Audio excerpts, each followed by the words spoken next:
मेरो भिडियो अन्तिमसम्म हेरिदिनु होला। ल हेर्नु है, मैले आज के पकाउँदैछु भनेर। साग मात्रै देखेको छ अनि टाइटलमा तपाईँहरूले देखिसक्नुभयो।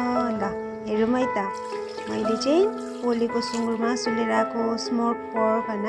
अनि त्यसपछि चाहिँ यसमा अलिकति नुन हालेँ, थोरै अदुवा हालेँ, अनि त्यसपछि थोरै धुलो खुर्सानी हालेर यसलाई मजाले सिटी लगाइदिउँ है।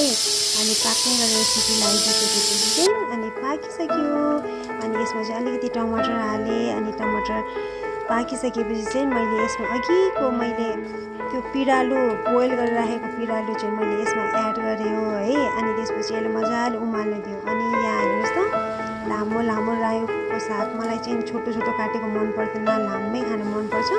अनि यसमा मैले मजाले त्यो अघिको पिँडालु र सुँगुर मासु मजाले एड गरेर मजाले बोइल गरेर मजाले चलाइ पनि दिएँ। सुँगुर मासु, पिँडालु, टमाटर, अदुवा है। मेरो रेसिपी चाहिँ एकदम सिम्पल, तेल हाल्नै पर्दैन, पानीमा मात्रै उसिनेको साह्रै मिठो हुन्छ। तपाईँहरू पनि ट्राई गर्नु होला एकचोटि, जसले सुँगुर मासु खानुहुन्छ।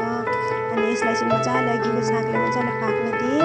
मलाई साग फेरि पटक्क पाकेको मन पर्दैन, अलिअलि काँचो काँचो मनपर्छ हरिए। त्यही भएर हेर्नुहोस् त, यी मैले मजाले पकाएँ सुँगुर मासु, पोलेको सुँगुर मासु। अनि मैले सर्भ पनि गरेँ।